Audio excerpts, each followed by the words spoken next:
आज है मार्गशीर्ष महीने का आखिरी गुरुवार और मेरे मिनी व्लॉग की शुरुआत। फाइनली घर वालों को इतना मोटिवेशन देने के बाद मैंने भी सोच ही लिया कि मैं भी आज से व्लॉग बनाऊंगी। तो मैंने अपने दिन की शुरुआत करी चाय बनाने के साथ। किसी भी अच्छे काम की शुरुआत मीठे से करनी चाहिए, तो सोचा मीठे में चाय ही बना लूं। और चाय बनाते बनाते मैं यही सोच रही थी कि मैं दिन में और क्या क्या शूट कर सकती हूँ, क्या क्या अपनी डेली रूटीन आपके साथ शेयर कर सकती हूँ। तो चेयर्स करने के साथ साथ मेरा फोन भी हिल चुका था। फिर हमने करी पूजा की तैयारी, पूजा का सारा सामान निकाला, पूजा की मांडनी करी। हमारे जिस दिन पूजा पाठ कुछ भी होता है उस दिन सारे काम लेट लेट होते हैं। क्या आपके यहाँ भी ऐसा ही होता है? और क्योंकि आज लास्ट डेट था, सभी सुहागनों को हल्दी कंकु देना था, इसलिए मम्मी सारे पैकेट्स बना रही थी। बगल में सो रहा था हमारे पिल्लू। वो जस्ट सोया ही था कि हमारे मिट्टू ने बर्तनों से खेलना शुरू कर दिया और इतनी आवाज़ करी कि वो फाइनली उठ ही गया। अब सब काम कर रहे थे तो मैं उसे लेके बैठ गई, उसे खाना खिलाया और फिर उसे आजी के पास खेलने के लिए दिया।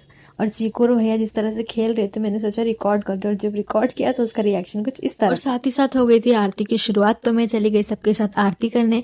आरती करी, पूजा पाठ करी। हमारे महाराष्ट्र कल्चर में जो आखिरी गुरुवार होता है उस दिन हम उद्यापन करते हैं। सभी सुहागनों को बुलाकर उन्हें हल्दी कंकु दी जाती है, उनकी गोद भरी जाती है और उनसे आशीर्वाद लिया जाता है, और इसी के साथ ये व्रत पूर्ण होता है। और क्योंकि आज गुरुवार था तो हमारे घर के पास ही में खाटू श्याम बाबा का मंदिर था, तो हम सब लोग मिलकर गए मंदिर, खाटू श्याम बाबा के दर्शन किए, उनसे आशीर्वाद लिया और फिर रिटर्न घर आ गए। घर आते से ही हमने फरियाल किया, क्योंकि हमारे चिकू अब 6 मंथ का हो गया था, उसका अन्नप्राशन हो गया था, उसे सब कुछ समझ आने लगा था, तो हर वक्त हमें खाते हुए दिखता रहता था।